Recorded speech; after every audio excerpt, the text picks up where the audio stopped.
Avant de plonger dans cette histoire incroyable, pensez à vous abonner à la chaîne et à activer la cloche. Ici, chaque récit a quelque chose à dire, et vous ne voudrez pas en manquer un seul. Une grand-mère humilie et chasse son petit-fils parce que son père est noir. 15 ans plus tard, elle. La chaleur étouffante de l'été écrasait Savannah, en Géorgie, comme une couverture de plomb posée sur les épaules de ses habitants. L'air était lourd, chargé d'humidité, et chaque souffle semblait coller à la peau. Dans le quartier historique, les anciennes demeures victoriennes jetaient leurs ombres longues sur les trottoirs brûlants. Les chênes centenaires, drapés de mousse espagnole, ondulaient doucement sous un vent paresseux, témoin muet d'un drame qui se nouait derrière une façade blanche impeccable. À l'entrée de l'une de ces maisons ancestrales, sur un perron immaculé, un petit garçon de 9 ans, Caleb Whitmore, tenait une valise de toile beige, délavée par les années. Les coins étaient effilochés, une fermeture grippée, et les poignées en cuir craquaient sous la tension.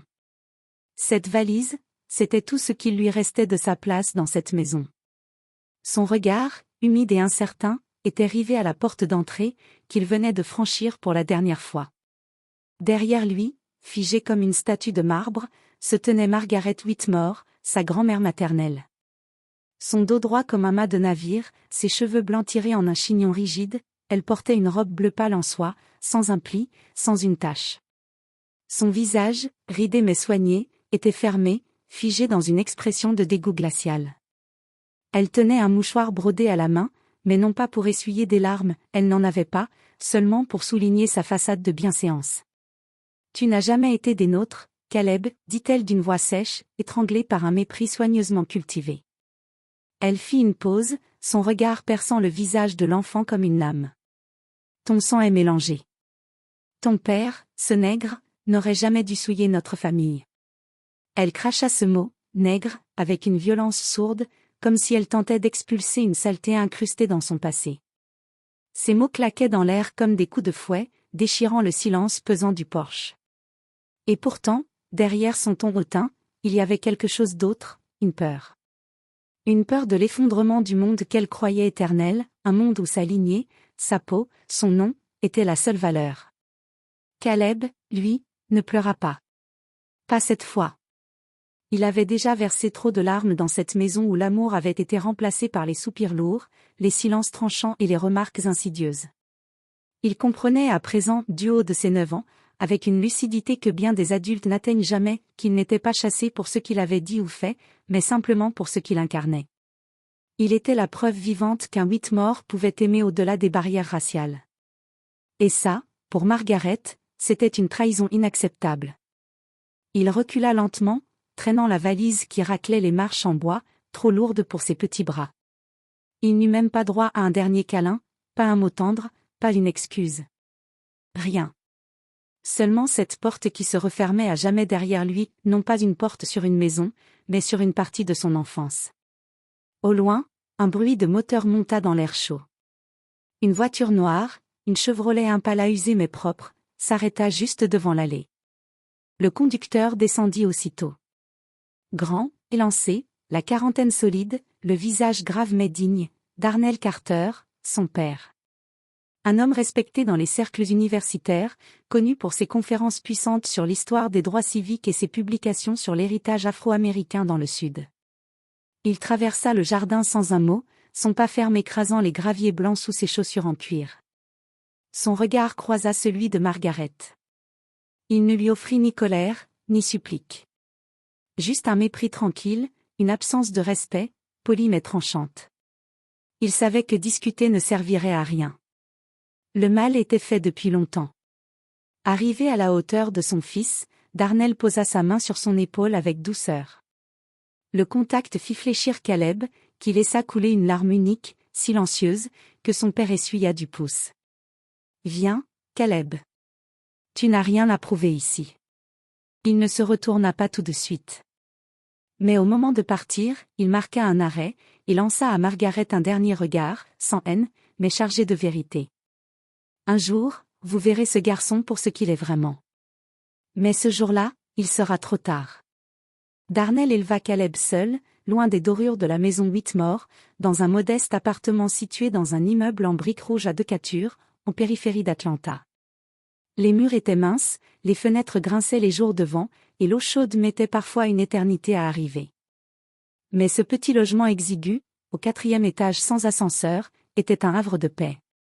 C'était là, entre les livres empilés sur la table basse, les posters de figures historiques sur les murs, et l'odeur constante du café fraîchement moulu, que Caleb apprit ce que signifie être aimé. Leur quotidien n'avait rien de spectaculaire, mais il était rempli de rituels précieux. Chaque matin, Darnell préparait le petit déjeuner, toujours les mêmes œufs brouillés et toast au beurre de cacahuète, pendant que Caleb récitait des citations qu'il avait lues la veille. Mais c'était le soir que la magie opérait. Après les devoirs et un repas simple partagé autour d'une vieille table bancale, il s'installait sur le canapé effondré du salon, blotti sous une couverture rapiécée. Darnell ouvrait alors un livre ou une vieille coupure de journal, et entamait ce que Caleb appelait « l'heure des géants ». Il ne lisait pas simplement, il racontait, avec passion, ferveur et respect, la vie de ceux qui avaient marché avant eux, ceux qui avaient résisté pour que leurs fils puissent rêver. Frédéric Douglass, l'esclave devenu intellectuel et diplomate. Harriet Tubman, la femme qui guida des dizaines d'âmes vers la liberté sous les étoiles. Thurgood Marshall, l'avocat tenace qui devint le premier juge noir à la Cour suprême. Et puis Rosa, Malcolm, Martin, Angela, Medjar. Tous devenaient familiers, presque membres de la famille. Caleb les appelait « mes ancêtres de combat ». Darnell ponctuait souvent ses récits d'enseignements simples mais puissants. Ne laisse jamais la haine des autres définir ta valeur, mon fils. Ce que tu portes dans ton cœur vaut plus que leur regard. Ces paroles, Caleb les grava en lui comme des serments. Il comprit très jeune que le monde pouvait être cruel, mais que sa réponse à cette cruauté pouvait faire toute la différence. À l'école, Caleb se montra brillant. Il n'était pas seulement un bon élève, il était curieux, passionné, engagé. Il dévorait les livres de la bibliothèque municipale comme d'autres dévoraient les séries télé. Il posait des questions dérangeantes en classe, défendait les enfants moqués pour leur accent ou leur couleur de peau. Il refusait les injustices, même minimes. Un jour, il rendit public le fait qu'un professeur notait plus durement les élèves issus des quartiers défavorisés. Il n'avait que 12 ans. Il reçut une convocation, puis des félicitations. Les professeurs commençaient à dire de lui: ce garçon n'est pas seulement intelligent. Il a une mission. Mais malgré tous ses succès, Caleb ne perdit jamais son humilité. Il aidait à la maison, faisait les courses, lisait à voix haute des extraits de ses dissertations à son père, qui hochait la tête avec fierté. Quand il atteignit ses 17 ans, sa réputation avait déjà franchi les murs de son lycée. Plusieurs universités le courtisèrent. Mais c'est Columbia University, à New York, qui lui offrit une bourse complète, avec logement et frais payés. Il venait d'être accepté dans l'un des meilleurs programmes de droit du pays, là où des générations d'élites s'étaient formées. Pendant ce temps, dans sa grande maison autrefois pleine de vie, Margaret Whitmore vieillissait, seule. Le silence y régnait désormais en maître. Un silence épais, pesant, qui n'avait plus rien de paisible. Les murs de la demeure, qui jadis vibraient des rires feutrés des réceptions mondaines, semblaient eux-mêmes fatigués. Les tapis, autrefois rouges et épais, étaient ternis par le temps, les rideaux lourds filtraient une lumière blafarde. Les photos de famille, tout en noir et blanc, soigneusement encadrées dans l'argent, ornaient encore les cheminées, mais leur regard figé semblait regarder ailleurs, fuyant le vide qui avait envahi la maison. Margaret passait de longues journées dans un fauteuil à dossier haut, devant la baie vitrée du salon, une tasse de thé toujours tiède à la main. Ses mouvements étaient devenus lents, précis, presque cérémoniels. Elle conservait l'apparence d'une dame de standing, mais l'éclat avait disparu de ses gestes. Son corps commençait à la trahir, ses doigts tremblaient légèrement, sa vue baissait, et la marche vers l'escalier lui semblait parfois une ascension. Elle regardait le quartier changer. Les familles noires et métissées s'installaient dans les maisons voisines. Les rires des enfants aux peaux foncées résonnaient dans la rue où, autrefois, seuls les descendants des « vieilles familles » marchaient tête haute. Elle observait ces scènes en silence, le cœur serré par une émotion qu'elle n'osait pas nommer, la honte mêlée à la nostalgie. Car le monde autour d'elle changeait, inéluctablement, et elle n'en faisait plus partie. Les Whitmore, jadis respectés, invités d'honneur aux galas de bienfaisance et aux inaugurations municipales, n'étaient plus cités dans aucun journal. Leur nom, autrefois associée au pouvoir local, s'effaçait doucement, comme une vieille signature sur un testament oublié. Ses amis, les derniers gardiens de son univers figé, s'éteignaient les uns après les autres. Des funérailles ennuyeuses, aux discours fades, aux églises à moitié pleines. Margaret les suivait par les faire-part qu'elle recevait de moins en moins souvent. Même la mort semblait la contourner, la laissant seule au banquet désert de sa propre vie. Elle lisait encore les journaux, par habitude plus que par intérêt. Elle passait vite les pages culturelles, ignorait les tribunes modernes sur la justice ou l'égalité, fronçait parfois les sourcils devant les photos de couples mixtes ou les publicités mettant en avant la diversité. Mais elle ne disait rien. Elle avait cessé de parler à haute voix depuis longtemps. Et puis, un matin, dans l'édition du New York Times qu'elle recevait toujours sans vraiment le lire, son regard fatigué s'arrêta. Titre : Un jeune avocat afro-américain ouvre un centre d'aide juridique pour les victimes de discrimination raciale dans le Sud. Elle allait tourner la page, mais un détail la retint. Une photo. En noir et blanc. Un visage. Caleb. Il n'y avait aucun doute. C'était son petit-fils. Il portait un costume sombre, sobre. Sa posture était droite. Son regard fixé vers l'objectif dégageait une force tranquille. Il avait grandi, ses traits s'étaient durcis, mais Margaret reconnut immédiatement la forme de son menton, l'inflexion de sa bouche. C'était Emily qu'elle voyait dans ce visage. C'était sa fille. Son sang. Celui qu'elle avait nié. Son cœur se serra dans sa poitrine fragile. Elle posa lentement le journal sur ses genoux, le regard figé. Une nausée sourde lui monta à la gorge. Pendant un long moment, elle ne bougea plus. Son esprit refaisait le trajet. La valise usée sur le perron. La silhouette de Caleb, si petite ce jour-là. Les mots qu'elle avait crachés. L'absence. Le silence qui avait suivi. Et maintenant, ce jeune homme devenait un symbole de justice, un leader, un héritier du combat. Non pas un Whitmore selon ses standards d'autrefois, mais quelque chose de bien plus grand. Elle se leva avec difficulté, tenant le journal contre elle comme un artefact sacré. Elle marcha jusqu'à l'ancien bureau de son défunt mari, ouvrit un tiroir, et y sortit une vieille photo de Caleb bébé, tenue par sa mère, Emily. Elle posa les deux images côte à côte. Un avant. Un après. Une larme roula sur sa joue, silencieuse. Elle murmura, à peine audible. Tu es devenu bien plus que ce que j'ai cru que tu serais. Mais il n'était plus là pour l'entendre. Et peut-être ne reviendrait-il jamais. 15 ans s'étaient écoulés depuis ce jour douloureux où Caleb avait été chassé du seuil de la maison Whitmore, abandonné à la cruauté d'une grand-mère rongée par ses préjugés. 15 années de combats, d'efforts, de nuits blanches à étudier, à se battre pour son avenir. Et aujourd'hui, à 24 ans, Caleb revenait dans cette ville de Savannah. Mais il ne revenait pas pour chercher une quelconque réconciliation facile. Il revenait en homme accompli, portant le poids de son passé sur les épaules, mais la tête haute, prêt à tourner une page. Son apparence témoignait de ce qu'il était devenu, grand, élancé, vêtu d'un costume parfaitement taillé, sobre mais élégant. Son visage était marqué par la détermination et la douceur, un mélange rare qui captivait ceux qui croisaient son regard. Ce regard, profond et indomptable, reflétait à la fois les blessures du passé et la flamme inextinguible d'un homme qui avait décidé de changer le monde. Ce jour-là, il inaugurait un lieu symbolique, né de ses rêves et de ses luttes, le Centre Caleb Carter pour la justice raciale. Un centre juridique conçu pour défendre ceux que la société ignore, pour tendre une main aux sans-voix, pour faire entendre ceux qui, trop longtemps, ont été étouffés par le silence et l'injustice. Le financement venait en partie d'une fondation new-yorkaise dédiée aux droits civiques, en partie des économies laborieusement mises de côté par Caleb lui-même, mais surtout, de la générosité de la communauté qui croyait en ce projet. Le bâtiment, moderne et lumineux, contrastait avec l'architecture ancienne du quartier, symbole tangible du changement en marche.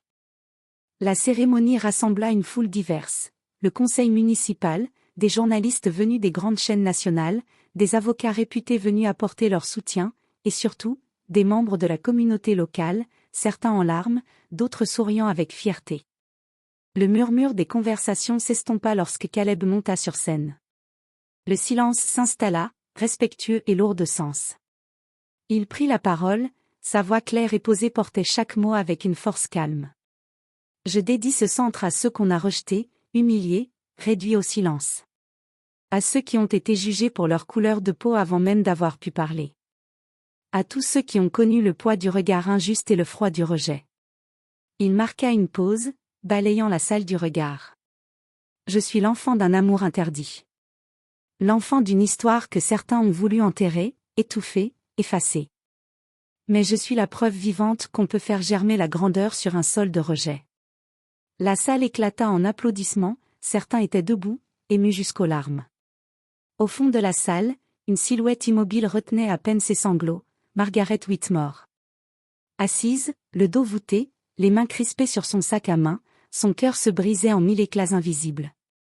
Chaque mot de Caleb lui transperçait le corps et l'âme. Cette grandeur qu'elle avait refusée, ce fils qu'elle avait rejeté, ce petit-fils qu'elle avait chassé, il s'était élevé bien au-dessus de ses rancunes et de ses barrières. Elle comprit soudain que son monde ancien, figé dans la peur et la haine, venait de s'effondrer devant elle, incarné par cet homme debout, maître de son destin, et porteur d'espoir pour tant d'autres. Mais il était trop tard pour les mots, trop tard pour les excuses. Ce jour-là, Caleb n'était pas seulement un avocat. Il était un symbole. Le symbole que même de la terre la plus aride, l'espoir pouvait naître, grandir et fleurir. Après la cérémonie, alors que les applaudissements se dissipaient doucement et que la foule commençait à se disperser, Margaret resta assise un instant, le regard perdu, le souffle court. Elle sentait le poids des regards, le bruissement des conversations qui ne parlaient que de lui, de son petit-fils devenu homme, devenu symbole. Puis, poussée par une force qu'elle ne comprenait pas totalement, elle se leva lentement, les jambes flageolantes sous l'effet de l'émotion et de l'âge. Ses mains tremblaient, saisies par un mélange de peur et de honte. Elle serra son sac contre elle comme un bouclier fragile. La lumière des flashs des photographes crépitait autour de Caleb, qui échangeait quelques mots polis avec des invités, souriait avec une retenue digne. Lorsqu'il aperçut la silhouette fragile qui avançait vers lui, il s'immobilisa un instant. Le temps sembla se suspendre, l'agitation autour d'eux s'effaça. Elle s'arrêta à quelques pas, baissa les yeux, puis leva lentement la tête, le regard embué. « Caleb !»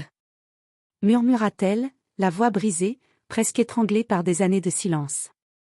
Il la regarda, froid mais calme. « Madame Whitmore !»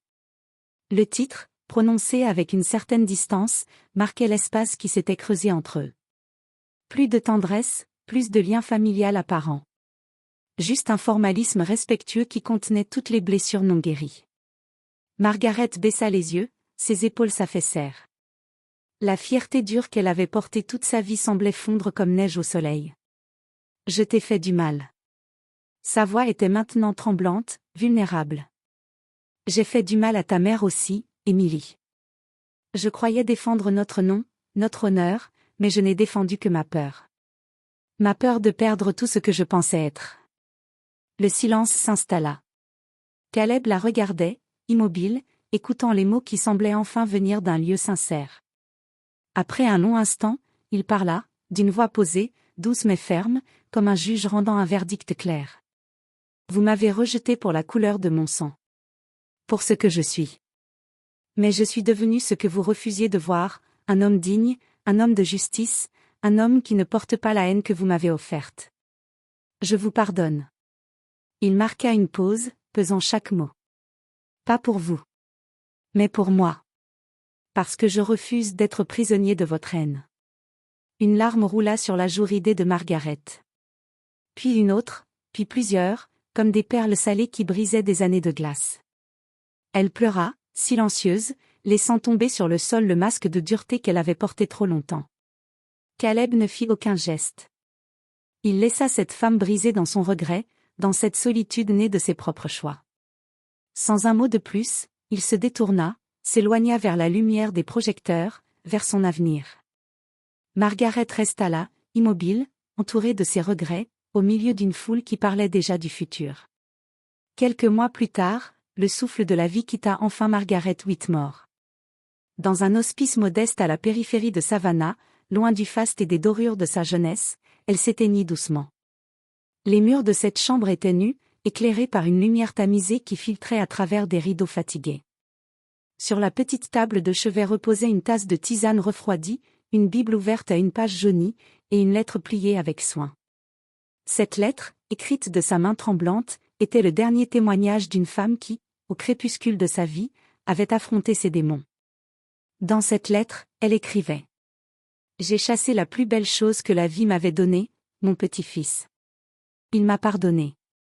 Ce pardon fut mon dernier souffle de paix. » Cette phrase, simple et profonde, résonnait comme un écho de toutes les souffrances qu'elle avait infligées et qu'elle avait reçues à son tour. La fortune autrefois florissante des Whitmore n'était plus qu'un souvenir lointain, balayé par les années, les procès, et surtout par son propre isolement.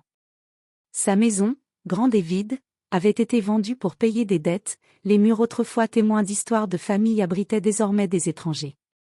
Mais la plus grande perte fut celle de ses illusions, l'illusion que la pureté de sang pouvait garantir la valeur d'un être, l'illusion qu'on pouvait retenir le temps où les cœurs enfermés dans des rancunes anciennes. De son côté, Caleb assista aux funérailles en toute discrétion. Il resta en retrait, vêtu sobrement, observant sans colère la cérémonie. Il savait que la haine ne pouvait ramener une vie ni réparer les fissures du passé. À la sortie, il prit une profonde inspiration et tourna les yeux vers l'avenir. Il ne laisserait pas le poids du passé l'alourdir. Il avait une mission, plus grande que les rancunes familiales. De retour à son centre juridique, Caleb accueillit de nouvelles familles brisées, des victimes de discrimination, des âmes en quête de justice.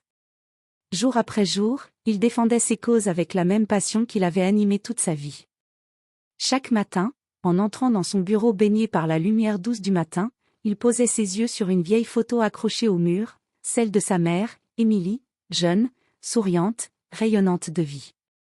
Il murmura souvent, comme un serment silencieux : « Je continue pour toi, maman. » Cette phrase résonnait dans le silence de la pièce, portée par la force d'un homme qui avait su transformer la douleur en espoir, la séparation en combat, la haine en pardon.